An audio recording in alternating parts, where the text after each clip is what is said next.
Levítico 19 encontramos la siguiente palabra, comenzando en el versículo 33. Cuando algún extranjero habite contigo en vuestra tierra, no lo oprimiréis. Como a uno nacido entre vosotros, os será el extranjero que resida con vosotros.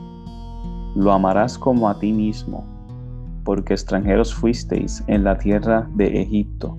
Yo, Yahvé, vuestro Dios. No haréis injusticia en el juicio, ni en la medida de longitud, ni en la de peso, ni en la de capacidad. Tendréis balanzas justas, pesas justas, efa justo. Yo, Yahvé, vuestro Dios, que os saqué de la tierra de Egipto. Guardaréis, pues, todos mis estatutos y todos mis decretos, y los pondréis por obra. Yo, Yahvé. Y al extranjero no engañarás ni angustiarás, porque extranjeros fuiste vosotros en la tierra de Egipto. A ninguna viuda ni huérfano afligiréis, porque si tú llegas a afligirles y ellos clamaren a mí, ciertamente oiré su clamor, y mi furor se encenderá, y os mataré a espada, y a vuestras mujeres serán viudas, y huérfanos vuestros hijos. Éxodo 22, 21 al 24. Luisa, gracias por estar con nosotros. Aquí, otra vez. Gracias a ti también, mano. Leímos estos dos pasajes que son bien fuertes. Tú leías el de Levítico 19 que dice que básicamente sella todo lo que el Señor está diciendo de bendecir al extranjero y no afligirlo. Lo sella con que yo soy el Señor, ¿verdad? Es un pacto. Eso no es algo liviano. Uh-huh. Y yo leía en Éxodo 22, ¿verdad? Que el extranjero, la viuda, el huérfano, que normalmente los que emigran son básicamente por condiciones como esa, ¿verdad? No siempre, pero de eso me puedes decir más tú. Uh-huh. Y básicamente está diciendo que tú no puedes afligir a estas personas porque el día que ellos clamen a Dios, Dios los va a escuchar. Y el castigo que ellos están sufriendo lo van a sufrir entonces las personas que están permitiendo esa aflicción. Algo bien fuerte. Y de eso es que vamos a hablar hoy.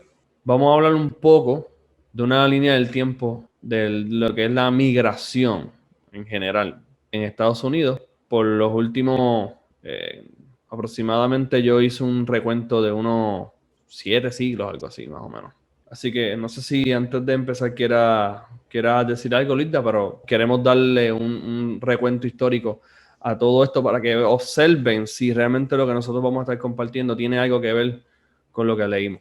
Correcto, no, la historia de la migración en Estados Unidos es bien interesante y nos da luz a cuando nosotros leemos la Biblia, nosotros juzgar la historia con la palabra del Señor, ¿verdad? Y eso nos va a arrojar mucha luz a cómo nosotros debemos actuar entonces en nuestros tiempos. Y nos va a arrojar luz también hacia las distintas presuposiciones que nosotros tenemos y de dónde vienen, ¿verdad? Va a ser un recuento bien sencillo porque la ley de inmigración o el desarrollo migratorio en Estados Unidos en cuanto a la ley y todo eso es bien extenso, bien detallado. Hay muchas causas y muchos efectos. Esta ley se hizo por esto y por esto y por esto y eso desarrolló tantos efectos, entonces se derogó esa ley en tal año. Y, bueno, de verdad es algo bien complicado tirarlo en un video, en un audio de 10, 15 minutos, 30 minutos. Eso cogería literalmente par de episodios y tal vez hasta horas y horas. Pero no es lo que queremos hacer aquí. Lo que queremos traer aquí es, ¿verdad? Traerles las partes más importantes, diríamos así, las partes más importantes para entonces poder juzgarlo a través de la palabra. Amén. Y empezamos con el contexto de cuando América no tenía europeos. Aproximadamente entre los siglos 12 y 13, Luis, pasó algo bien interesante en el mundo y es que el mundo se enfrió. Sobre todo las áreas norte del mundo, llegando a Europa, tuvo un cambio climático donde todavía incluso vivimos en esa era, que fue una pequeña era de hielo, como se le dice en la historia. Y esa pequeña era de hielo obligó a muchas personas a cambiar su estilo de vida. Europa desarrolló tecnología. eh, por ejemplo, los mongoles básicamente desaparecen. Y en América, ¿qué pasó? En América, los que vivían en el norte, lo que hoy en día sería Canadá y cerca de Alaska, y los estados que están en los más al noroeste de Estados Unidos, fueron bajando. Son gente de habla atabascana, fueron bajando a lo que es centro y sur de los Estados Unidos, incluso el norte de México, y fueron entonces invadiendo a los otros indígenas que ya estaban allí. Esto es bien importante porque, como mencionaba, vamos a hablar de migración, no vamos a hablar necesariamente de los que vinieron de afuera, también podemos tocar por encima movimientos dentro de los Estados Unidos para que entendamos el contexto completo. ¿Ve? Y nosotros no nos vamos a poner ni de un lado ni de otro, nosotros estamos haciendo un recuento desde una perspectiva donde la Biblia para nosotros es el guideline realmente. Así que pasó eso y siempre ha habido, por ejemplo, de esos pueblos atabascanos vienen los navajos.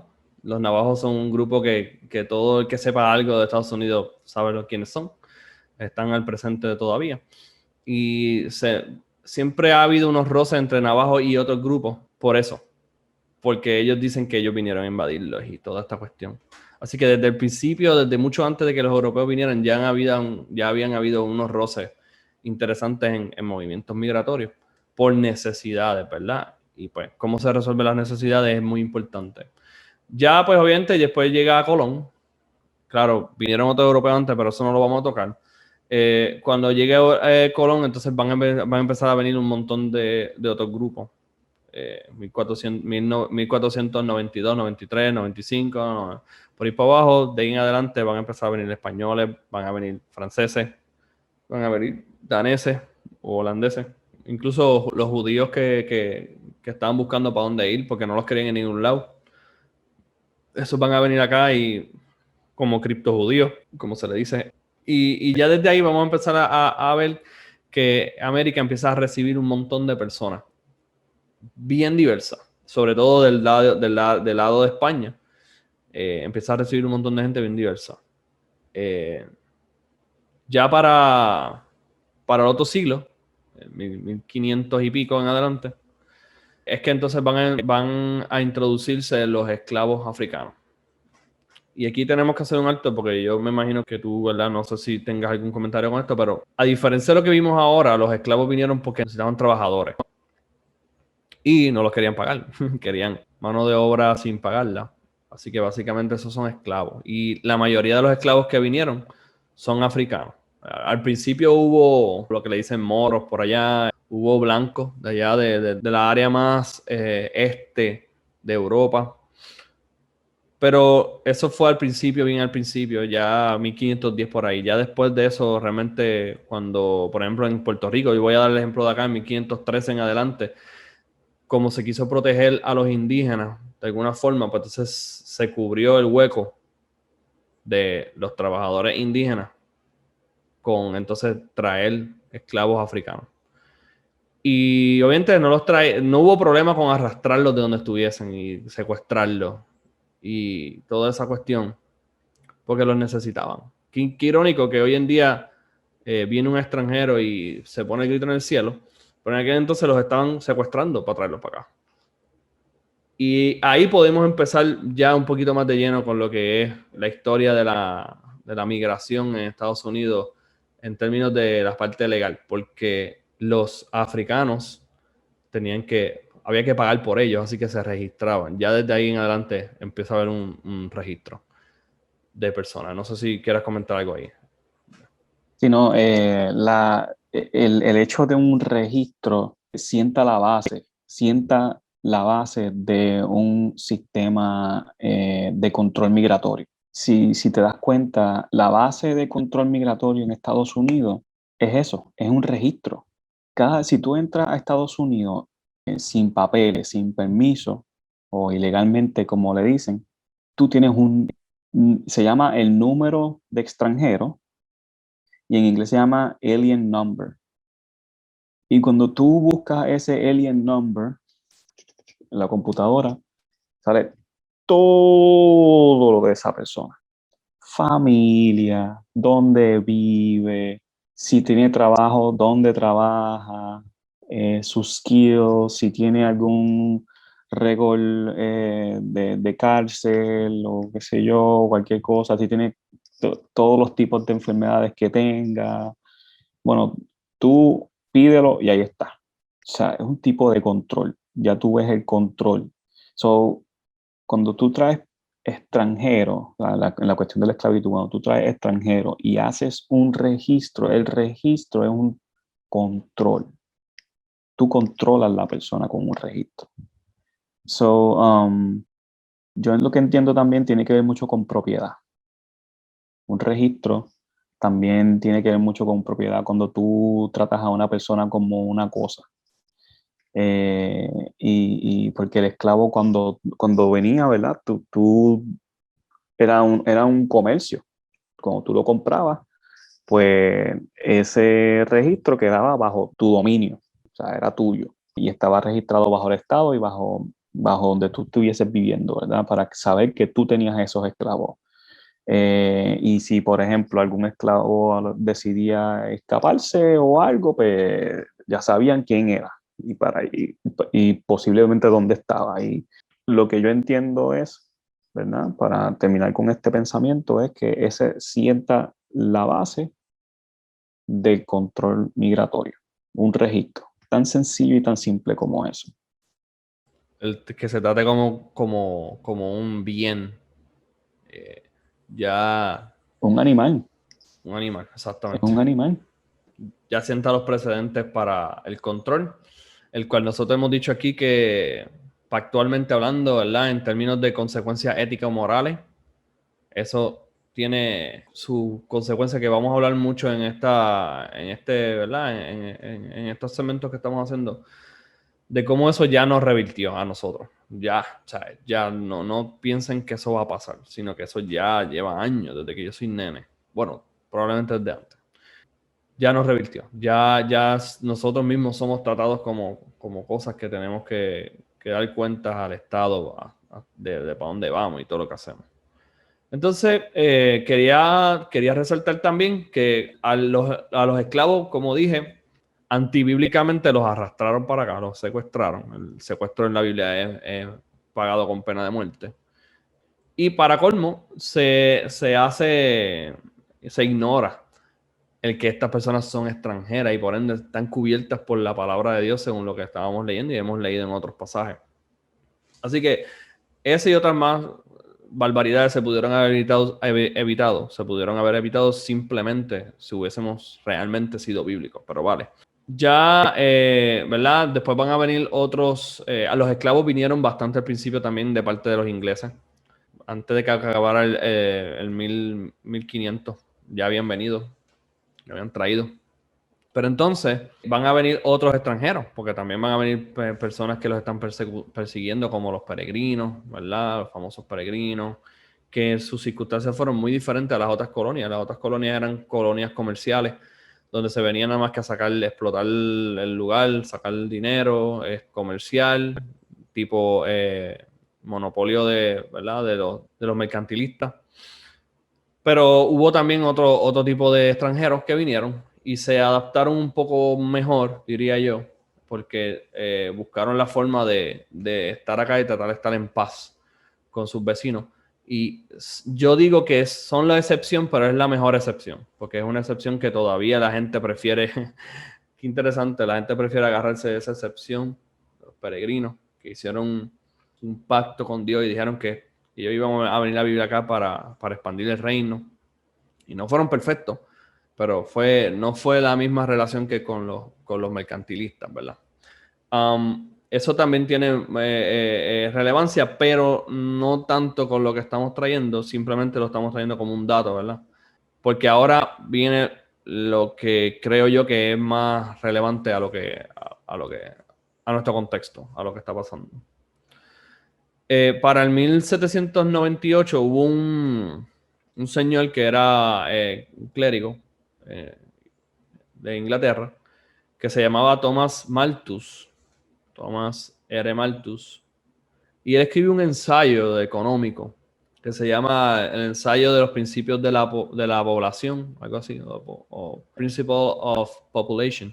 Y en ese ensayo, bien interesantemente, él describe que las ciudades, ¿verdad? Estoy haciendo un recuento, no puedo explicarle la tesis, pero él sí está haciendo un recuento de que los recursos en las ciudades, sobre todo, no dan abasto cuando crece la población y esa población sigue creciendo mientras más recursos hay. O sea, él estaba tratando de ver cómo era posible que se poblara un lugar, pero los recursos y la cantidad de personas se quedara igual y los recursos fueran aumentando para que hubiese abundancia. Y él decía que siempre pasaba que donde hubiese abundancia iba a venir más personas. Y esto, ¿verdad? Y él elaboró una teoría o un pensamiento. Y obviamente es un pensamiento caótico, un pensamiento donde si viene mucha gente a un lugar se va a agotar los recursos. Esa era la mentalidad que había antes de la industrialización, porque la industrialización cambió eso para siempre. Los recursos con la industrialización parecen infinitos porque se producen en cantidades ridículas. Eso es bien relevante porque ese pensamiento de él va a empezar a calar bien profundo en las personas más al futuro. Pero no sé si quieras compartir algo de eso. No, estoy bien ahí en esa parte.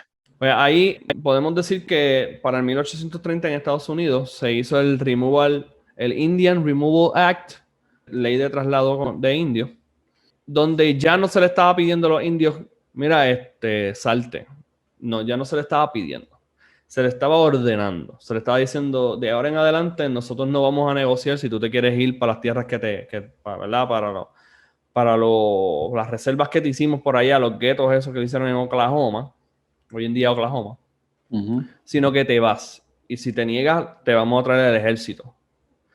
Y lo digo porque antes de eso, aunque estaba mal también, pero se le negociaba. Se le decía, mira, si ustedes se salen, le compramos la tierra y también pueden irse a esta área. Les Después daban de... también unas compensaciones anuales también de dinero y cosas así. Sí, creo que se le dan como quiera, pero al principio era más sugerido, por decirlo de una forma. Acuérdense, estamos hablando del Estado. El Estado es Sí, una bestia. sí. El Estado es una bestia. Devora, lo que busca es devorar. Exactamente. Y entonces, pues, esa bestia les decía que de ahora en adelante no hay negocio. De ahora en adelante haces lo que yo te digo. Y aquí, en el primer... Ay, tengo visita. Aquí tenemos la primera acta que yo veo en la historia, ¿verdad? Documentada, donde activamente hubo algo que dice, estamos moviendo gente, trasladando personas dentro del territorio, pero, ¿verdad? Obligatoriamente. Y ocurrieron muchísimas cosas sangrientas ahí, muchísimas cosas sangrientas en el desplazamiento, cuando se desplazaban los indios y el camino a veces los hacía que murieran demasiadas mujeres, demasiados niños, hombres, era algo inhumano. Algo que me llama la atención es que todo esto se hacía solamente para la expansión, básicamente, era la expansión del territorio estatal del estado. So, es algo que a mí cuando yo estaba leyendo sobre esta parte de los indios, en la historia de la inmigración, en este caso es de la interna, ¿no? Moviéndose de estado a estado. Me llamó mucho la atención esa parte, en que era ley. Como era ley, ellos mismos escribieron una ley que era para desplazar a los indios, sacarlos de las tierras de donde estaban. Entonces, si te das cuenta, hay mucho de lo que como cristianos estamos tal vez perdiendo o no miramos bien en la historia. Y es que cuando esto ocurrió, si comparamos la palabra versus lo que hizo el Estado, lo que hizo el Estado es básicamente totalmente contrario. No estaba construyendo el reino de Dios en la tierra. Se hacían decir cristianos, pero no estaban construyendo el reino de Dios en la tierra. Si en realidad eso hubiese sido su misión de haber construido el reino del Señor en la tierra, muchas cosas se hubiesen evitado. Demasiadas cosas se hubiesen evitado cuando desarrollaron esta ley. Es más, no se hubiese ni desarrollado esta ley. Vamos allá. No hubiese ni empezado a controlar la inmigración, como lo vimos anteriormente en la inmigración forzada de los esclavos también. Lo mismo, ¿verdad? Era legítimo porque hacía falta trabajo. Y cuando venimos a ver, eso no es construir el reino de Dios en la tierra. Construir el reino de Dios en la tierra no tiene que ver con ese tipo de bestialidad ni con ese tipo de tecnología, ¿verdad? Sino que es el espíritu del Señor moviendo a su nación, moviendo a la iglesia con el evangelio, ¿verdad? Y sí, construyendo cosas y construyendo ciudades o pueblos, lugares donde sean lugares de refugio, ¿verdad? Que sean lugares donde verdaderamente el evangelio sea la luz y sea nuestro estándar, básicamente.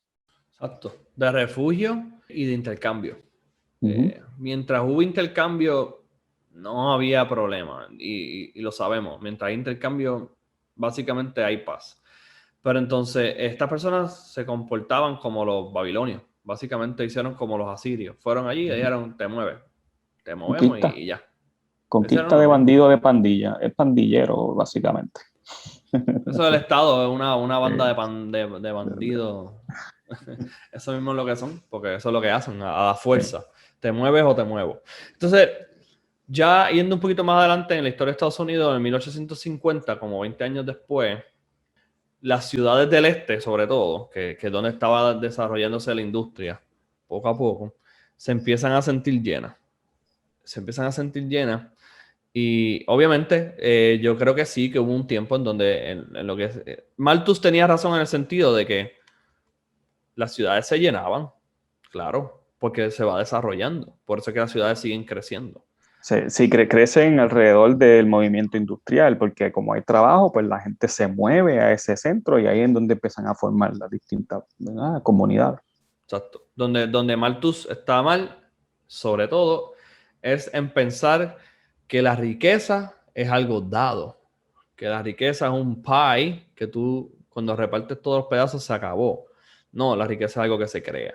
Y las ciudades sí crecen, pero se siguen desarrollando y por eso tenemos estas megalópolis, que eso podemos hablar después, ¿verdad? Pero las ciudades crecen, pero se adaptan, porque poco a poco la gente se adapta. Y la industrialización fue un cambio súper radical para el ser humano, donde hubo muchas injusticias, claro, porque había muchas cosas que estaban fuera de lugar, de orden, eran nuevas. O sea, hubo mucho drama, definitivamente, mucho drama. Pero volvemos, nuestro estándar no son nuestras circunstancias. Nuestro estándar, estamos hablando de la palabra de Dios, no estamos hablando, ¿verdad? De, pues, si otra persona tiene otro estándar, pues, que se inventa lo que sea. Ese es el problema, que son autónomos, que hacen sus propias leyes, como hicieron esto con los indígenas, por ejemplo. Se inventaron una ley que es muévete y si no te pego un tiro. Pues ya para 1850, las ciudades, Nueva York, esos sitios así, en el este y demás, empiezan a llenarse y empieza a haber este sentimiento anti-inmigrante, incluso aunque sean blancos. Y por ejemplo, los irlandeses fueron bien discriminados en esta época. Primero porque eran extranjeros y venían a trabajar barato, pero también porque eran católicos.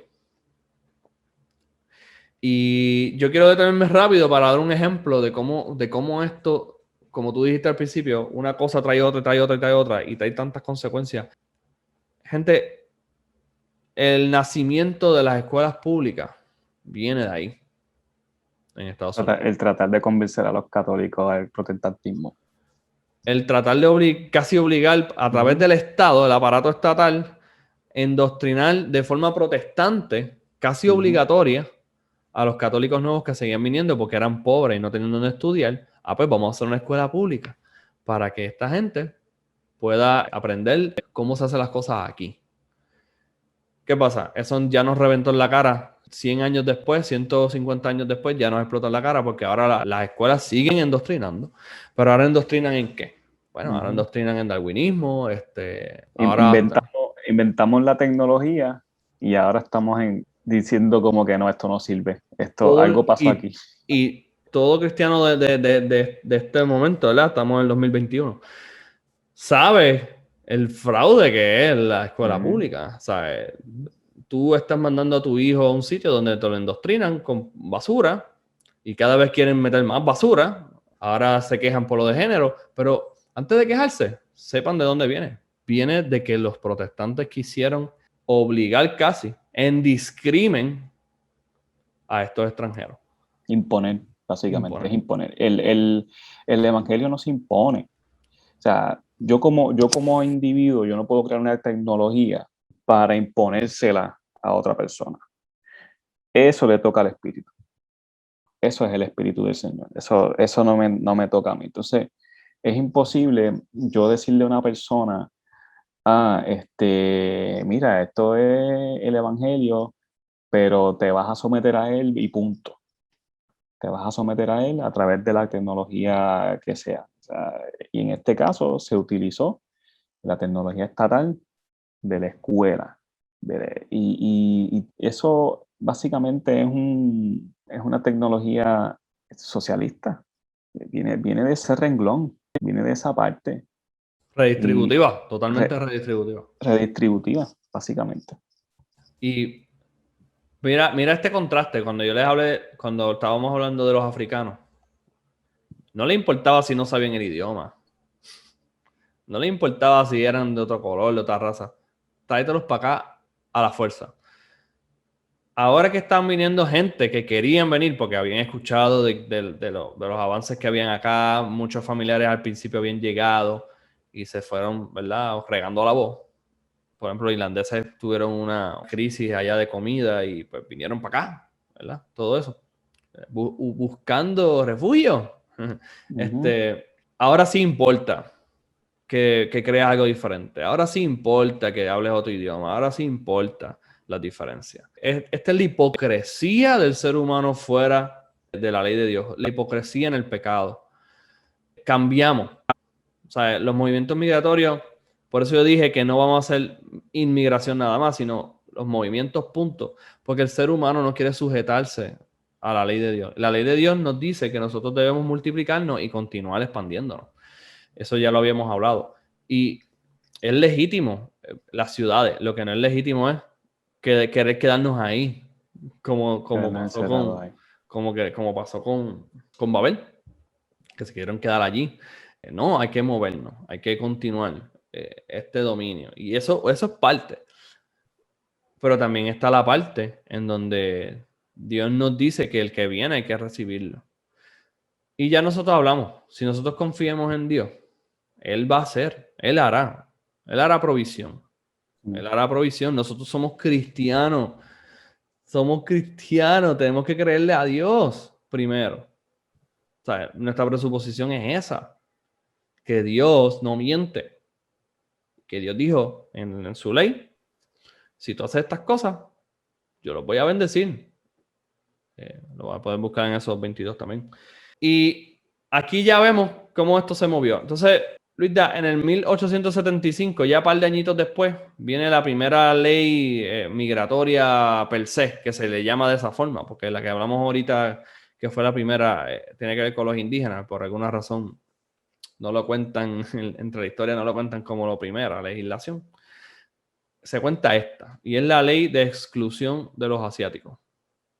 Y yo creo que de aquí en adelante... Sí, de ahí en adelante es que ahí se va a desarrollar la ley de inmigración en cuanto a trabajo, básicamente, porque la mayoría de los trabajadores eran asiáticos. La mayoría de los trabajadores inmigrantes eran asiáticos, venían de Asia a trabajar acá. Y por el miedo, que hemos hablado antes, por el miedo de, ¿verdad? Todas estas predicciones que habían hecho como Malthus, ¿verdad?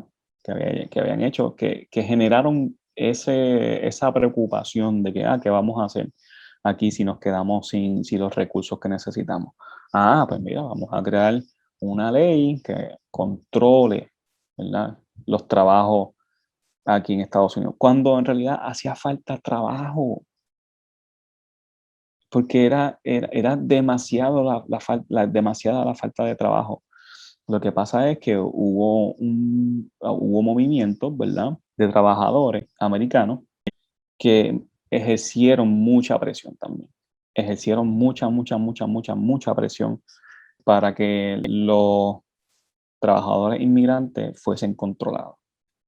Y ahí es donde vamos a comenzar a ver, donde se impusieron unas cuotas, donde si tú eras dueño de esa empresa y querías contratar inmigrantes, pues entonces tú tenías que empezar a pagar unas cuotas altas. De hecho, las cuotas eran, para nuestro tiempo son nada, pero para ese tiempo pues, cada inmigrante costaba dinero.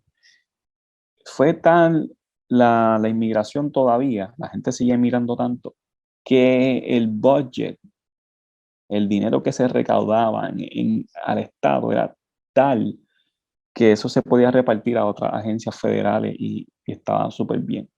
O sea, básicamente aquí es donde se empieza a ver la inmigración como algo, ¿verdad? Como el miedo de trabajo, de otros recursos, más todavía, y también como un recaudo para el Estado.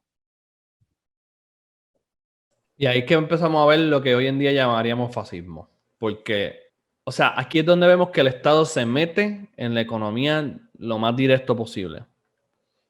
Anteriormente se metía, pues, vamos a hablar claro, no ha existido libre mercado en Estados Unidos, ha existido parchos en donde se ha disfrutado alguna cierta libertad de mercado, pero siempre ha habido mercantilismo, siempre ha habido intervención. Ahora la intervención es directa con el empresario.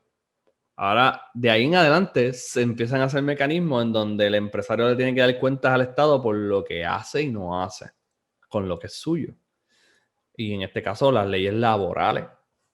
O sea, los que saben algo de economía saben que, por ejemplo, las leyes de mínimo, de algún mínimo de paga, no son buenas.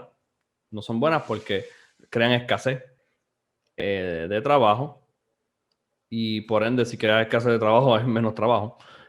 Todas estas cosas que los que saben de economía algo, ¿verdad? Saben que no son buenas, que están en intervención del trabajo, viene de esta intención de controlar al inmigrante por miedo a que supuestamente te va a quitar los recursos. Cuando los recursos no, ¿sabes? Los recursos, sí hay recursos finitos, pero eso no funciona así. El ser humano busca alternativas y crea la riqueza. Correcto. ¿Qué pasa? De ahora en adelante tenemos al Estado diciéndole a empleadores privados, tú eres un agente mío, tú eres un agente recaudador, tú eres un agente vigilante, porque ahora en adelante tú me tienes que rendir cuenta de cuántos extranjeros tú tienes y me tienes que pagar por ellos, que es básicamente lo que tú nos estabas comentando. Exacto. Después de eso, viene ¿verdad? Después de la guerra civil y todo esto, en el 1876 se declara la regulación de inmigración como algo de responsabilidad federal. Y hay legislación entre el 1891 y 1895 que se crea entonces el Bureau of Immigration. De ahí viene entonces el Bureau of Immigration. Ya ahí tenemos entonces una oficina completita. Una oficinita, exacto. Y unos edificios ahí chévere para llevar a cabo toda la gestión, ¿verdad?, burocrática, básicamente. Toda otra torre de Babel. En 1900, mira, me puedes interrumpir cuando quieras. En el 1921, luego de la Primera Guerra Mundial, el Congreso impuso una cuota por origen de nación. Eso pasó más para los inmigrantes europeos. Se puso una cuota, como que no, de tal país ya tenemos suficiente. Otra más, o sea, otra cuota para encima para Exacto, pagar. porque ya existía la de los asiáticos, ¿verdad? Ahí hay un documental bien interesante, bien viejo, que lo encontré, de ese periodo. Ahí es que entonces está este periodo en donde es bien emblemático en la isla esta donde está la Estatua de Libertad que se recibía la gente. Ellis Island. Exactamente, en Ellis Island. Y ahí está el poema, ¿verdad? Que es como si la estatua o la nación de Estados Unidos está diciéndole, tráeme a tus inmigrantes, y se llenan la boca de eso, pero realmente llevaban años ya despreciando al inmigrante. Y vamos a ver que muchas de las cosas muchas de las personas que sufrieron en la Segunda Guerra Mundial hubiesen sido rescatadas si eso se hubiese llevado a cabo de verdad. Si Ellis Island verdaderamente hubiese sido esa puerta de entrada para los inmigrantes, ¿verdad? Ese refugio. Ese refugio. Claro. Sí, incluso yo he escuchado, es que esto es más delicado lo que voy a comentar. Yo he escuchado que al principio cuando los judíos estaban buscando para dónde irse ya en la Segunda Guerra, que para ahí que vamos a hablar ahora, al principio no los querían dejar entrar acá, en Estados Unidos. Así que el sionismo también se lo debemos al control estatal. Correcto. Y tiene que En ver parte, mucho en parte. tiene que ver mucho con esa ley que acabamos de decir. O sea, la próxima que va a venir, la de la cuota, esa ley del 1921, la cuota de cuántos países pueden entrar y cuántos no, y todo eso, y ya cerramos aquí porque ya tenemos demasiadas personas de este país. Eso es lo que va a crear como un cuello de botella, ¿verdad? Donde van a filtrar un montón de gente. Y por eso es que tantas personas que sufrieron en la Segunda Guerra Mundial no pudieron llegar a Estados Unidos. No pudieron. Wow.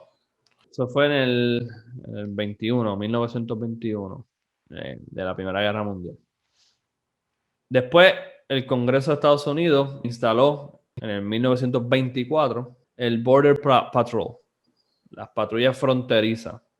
Y eso tiene su propia historia, y esa historia es bien interesante también, pero es demasiado para... pero es bien interesante de Sí. cómo el Estado intervino en la frontera, especialmente en la frontera del sur con México, ¿verdad? Donde hasta se activó el ejército y todo con un revuelo. Otra cosa, eso es otra historia. Pero eso es muy importante para el recuento ético judicial que estamos haciendo. ¿Por qué?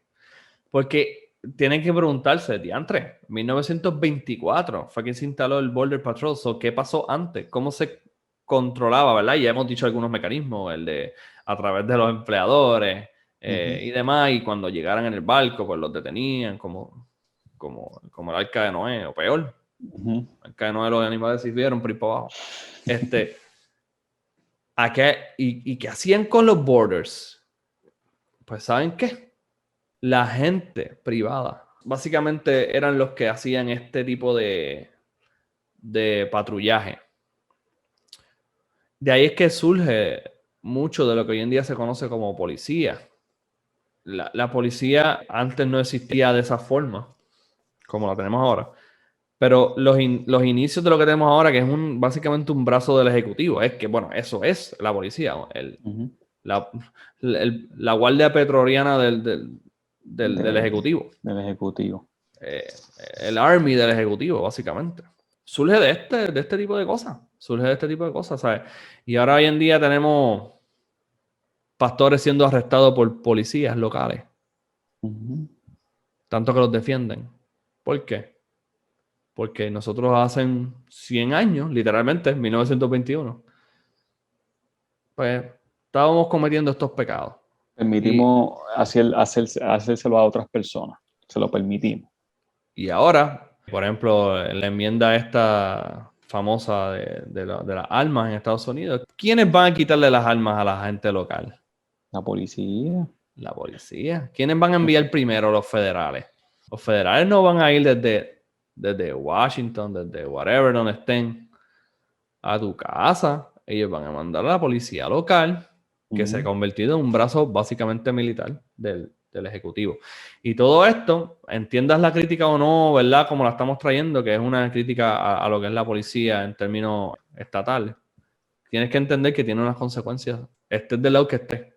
No importa si incluso defiendes la policía. Tiene consecuencias. Lo estamos viendo. Ahora mismo quienes están arrestando pastores en Canadá, Estados Unidos, son policías locales. El Congreso recodifica y combina algunas, como tú decías ahorita, todo este mombo jumbo y todo este espagueti se va mezclando. Empiezan a combinar algunas leyes, entre comillas, de inmigración, de naturalización, se va mezclando y se hace el Immigration and National Act del 1952. y la agricultura norteamericana tenía trabajadores mexicanos que venían cada season a hacer su recogido y de ahí en adelante entonces se quiere controlar eso. Después que se tenía un acuerdo, se tiene un acuerdo con Bracero, que era un acuerdo permanente para allá. Pues ahora entonces se va a buscar la forma de entonces limitar eso. Estas personas que venían a trabajar y todavía van a trabajar. Eso fue para el 1951. Se empieza a mezclar todo lo que hemos dicho, todas las instituciones, todas las supuestas leyes, todo se empieza a una amalgama de cosas para el tiempo. Y esto viene como esto viene también después de la Segunda Guerra Mundial, es que pues obviamente todos los hombres están luchando, ¿verdad? Casi todos los hombres están allá metidos en la Segunda Guerra Mundial, en Japón o en Alemania, todavía están en Alemania luchando. Y había muchas pérdidas de vida, pues necesitaban mano de obra, ¿verdad? Pues vamos a llamar a otros inmigrantes, vamos a darle el beneficio, ¿verdad? Para que entren y trabajen acá, ¿verdad? Y hagan el trabajo. Ah, pero ya cuando se acaba la guerra, pues ya no te necesitamos. ¿Y qué pasa? Hubo gente que se estableció aquí, en Estados Unidos. Hubo gente que tuvo hijos, que se casó, todo eso. Pues entonces, ¿cómo nosotros bregamos con todas esas cosas? ¿Verdad?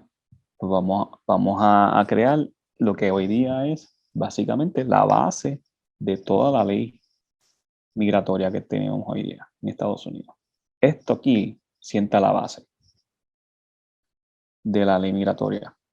Que es ese control de los que se necesitan. Es que eso es lo más irónico. Se necesitan estas personas, pero las tenemos que controlar porque nuestra cosmovisión no es bíblica. O sea, el secularismo desde siempre ya, desde que nació Estados Unidos ya era secularista. Así que esto lo digo porque yo sé que otras personas que pueden ser del bando secularista pueden estar escuchándonos y diciendo, pues, qué malo, los inmigrantes, los maltratan, esto y lo otro, pero ¿de dónde viene eso? No viene de respetar Levíticos 19, no viene de respetar Éxodo 22, no viene de respetar Mateo 25, no viene de respetar la ley del Señor. Viene de un Estado cada vez más y más y más secular. Claro, el Estado para mí de por sí, el invento del Estado, que es una invención moderna, ya de por sí es un problema. Pero hablando, ¿verdad?, de lo que estamos hablando acá, pues se va viendo este progreso. En el 1965, el Congreso replaced, ¿verdad? Sustituyó el sistema de origen nacional con sistema de preferencia. Esto es por lo de las familias que tú estabas diciendo. This bill drastically shift the source countries of immigrants away from Northwestern Europe. Lo que pasa es que antes se fijaba que vinieran del noreste de estados de allá de Europa y de ahora en adelante va a haber otro cambio. Y van a empezar a venir más asiáticos de nuevo, más latinos. Más hispanos, vienen muchos del Salvador, de Guatemala, y como tú dices, también mucho asiático. Va a llegar mucho asiático. Y Estados Unidos, el Estado de Estados Unidos no quiere eso. No quiere que vengan hispanos, no quieren que vengan. Ellos querían los europeos, pero ya los europeos después de la Segunda Guerra, pues ¿para qué vamos a venir para acá? Sí, dijeron que no. Como que yo te necesitaba para la guerra. Exacto. Ya ahora pues ya estamos reconstruyendo, qué sé yo, Inglaterra, Francia, whatever. Pues ya yo me quedo aquí, tú sabes. ¿Y quiénes necesitaban venir? Los que todavía incluso necesitan trabajar, huir de sus estados psicópatas, todo eso. Ya va a ser un brinco del 1960 al 1986, ya ella había nacido. Todavía yo no, me nací en el 89. Cuando tumbaron el muro de Berlín. ¡Uf! Tremendo día. Sí. En el 1986, el Congreso pasó una reforma migratoria del control que se llama IRCA, el Immigration Reform Control Act. Las provisiones prohibían contratar ilegalmente a los aliens. Yo no sé si de ahí es que ya venía el término illegal alien. Yo creo que sí. No estoy seguro, ahí tendríamos que buscar más de dónde viene Illegal Aliens, pero esto fue otro intento más que no fue fallido, o sea, funcionó de controlar el empleo ahora mismo otra vez. Y que entonces los empleadores rindieran más todavía información de su empleado, multa, bueno, otra amalgama más de burocracia y de papeleo para poder tener un empleado inmigrante, básicamente. Quiero que sepan que alguna de esta información, yo corroboré fuentes que están a favor y en contra, o sea, de este tema. Y siempre en la fuente que estaba más en contra, tienden a dar las fallas de estas leyes. Y una de las cosas que constantemente en el artículo que yo busqué, decía que a pesar de que estaba escrita la ley, realmente no se asignaban los recursos. Los fondos. Los fondos, exacto. El dinerito. El dinero, o sea, yo quiero controlar la inmigración, dame un wall, ¿verdad? ¿Dónde está el wall? ¿Dónde está el muro? ¿Dónde están los agentes, las pistolas? Tú sabes, como si vieran los zombies o algo así. Y esto es bien importante porque aquí se ve la hipocresía del Estado, que lo estamos viendo ahora con esto de Kamala Harris, hoy en día. Es la hipocresía de pretender supuestamente disque controlar algo que realmente a ellos no les importa, realmente. Y firman leyes y no me digan que no hay chavo. ¿Cómo que no hay dinero? Mentira. Ese dinero está en otras inversiones, en cárceles, está en otras cosas, en otros intereses, realmente. A los inmigrantes, como realmente se sabe que no se puede controlar, porque esa es mi opinión, ya esto es mi opinión, dale. O sea, Millo opina. Esto no se puede controlar. Realmente la entrada de inmigrantes a un lugar donde se está buscando trabajar y progresar, donde hay una pequeña luz, ¿verdad? De un pasado que buscaba la prosperidad del reino de Dios, por ejemplo, y quedó algo de eso en la conciencia de los estadounidenses en general. Ya saben que he venido criticando. Vienen esta gente a buscar trabajo y vienen en masa y se meten por donde sea. ¿Ok? Hasta por túneles, hacen hasta túneles para meterse. Hacen lo que sea, nadan, hacen lo que sea. Como acá vienen nuestros vecinos dominicanos, ¿verdad? Y ellos vienen, si los dejan nadando, vienen nadando. Los cubanos se tiran literalmente de La Habana a Miami nadando. O sea, no importa. Es otra hipocresía. A ellos sí los reciben y les dan refugio, pero a otros no. Nada, la cosa es que todo es política, todo es hipocresía, todo es, sí, esta ley para callar a esos que tienen el miedo ese religioso de que nos van a quitar el trabajo como si fueran maltusianos y los apaciguan con supuestas leyes, con supuestos muros, con supuestas cosas. Entonces no se asignan los fondos. Y lo mismo del otro lado. Lo mismo Exactamente. para los que quieren que todo esté bien y que el inmigrante esté bien. Pues pues para eso tenemos estos recursos aquí que el Estado los provee también, ¿verdad? Para que cuando ellos lleguen, pues tengan todo lo necesario. ¿Y qué hace la gente? Duerme tranquila, duerme tranquila. Duerme tranquilo el que esté en contra y duerme tranquilo el que está a favor de que los inmigrantes estén por ahí tranquilitos también. Pero todo es control del Estado. Todo es control. Se apaga la Se conciencia, calla la apaga la conciencia. conciencia porque, vamos, y aquí me tiro yo al medio. Esto es algo que nos toca a todos, realmente. Porque en la ley de Dios no había tal cosa como el bureau del inmigrante. No, era privadamente, tú dejas que la persona busque trabajo alrededor tuyo y al principio a ti te toca dirigirlo, ayudarle, enseñarle la ley de Dios. Mira, aquí se hacen las cosas así. Tú no lo obligas, tú lo enseñas. Eso es ser luz.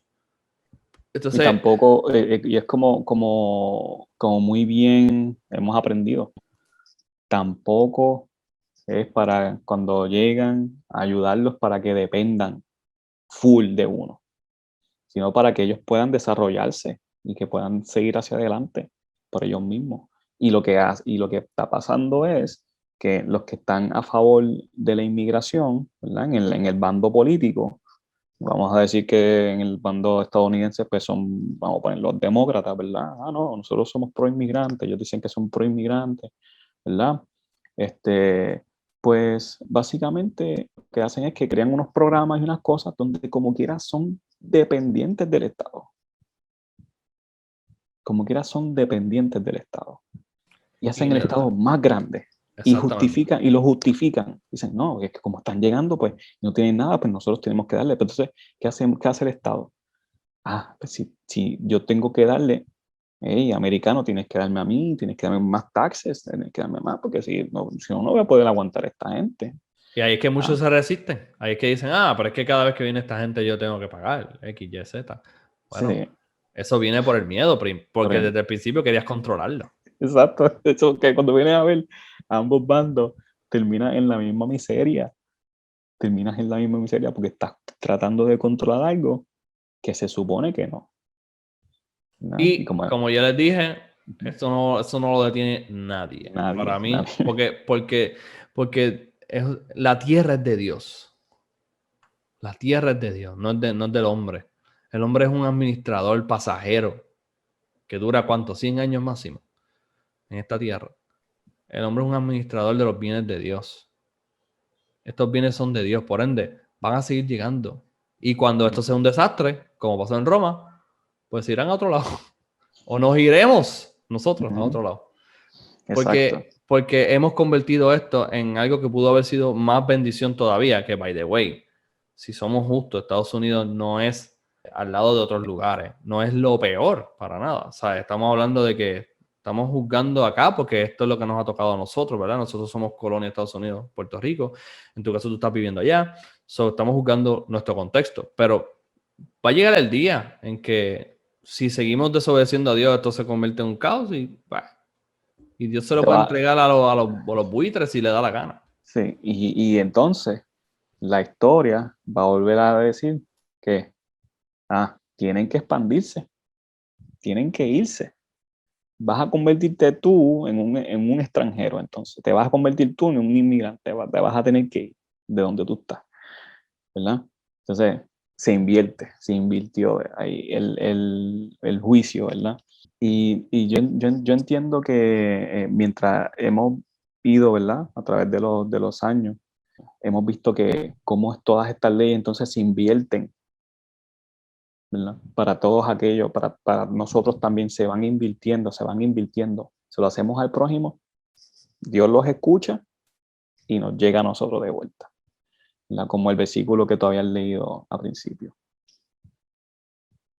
Bueno, yo tengo una idea. Vamos a dejarlo hasta aquí. Yo tengo la línea del tiempo de 1900 hasta el 2000, 1996, 2000, que realmente son consecuencias de estas leyes que ya básicamente de esta del IRCA. De ahí en adelante son refritos del IRCA y cómo resolver los problemas que el mismo IRCA hizo. Sí, son básicamente, vas a ver cambios en la ley, pero no es demasiado. Es básicamente lo mismo. Exactamente. Lo vamos a tocar en la próxima. Lo vamos a tocar en la próxima porque ya tienen que ver bien de lleno con lo que estamos observando ya, hoy en día. Ya llegamos al punto del contexto actual, básicamente. Lo único es que pues vamos a dejarlo para la próxima. Y yo, Luisa, no sé si quieres despedirte con algo. Yo tengo un versículo que quiero compartir. No, yo estoy bien. Mateo 6 está la oración del Señor que él dice: Padre nuestro que estás en los cielos, santificado sea tu nombre, venga tu reino, hágase tu voluntad, como en el cielo, así también en la tierra. Como en el cielo, así también en la tierra.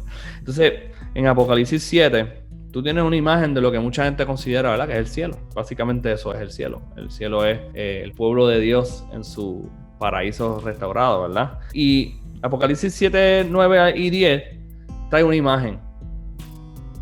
Nos da una ventana de lo que es verdaderamente el cielo. Y si nosotros realmente queremos que sea la voluntad de Dios así como es en el cielo, en la tierra, si realmente queremos ser bíblicos, queremos ser obedientes a esa oración, queremos orar esa oración de verdad, escuchen cómo se vería. Después de esto miré, y he aquí una gran multitud, la cual nadie podía contar, de todas naciones y tribus y pueblos y lenguas, que estaban delante del trono en la presencia del Cordero, vestidos de ropas blancas y con palmas en las manos, y clamaban a gran voz, diciendo: la salvación pertenece a nuestro Dios, que está sentado en el trono y al Cordero. Amén. Básicamente, queremos la voluntad de Dios tanto en el cielo como en la tierra. Pues cuando Dios nos envíe de muchas lenguas y naciones, abracemos lo que es el reino y trabajemos en pos de ello, no en contra de ello. Amén.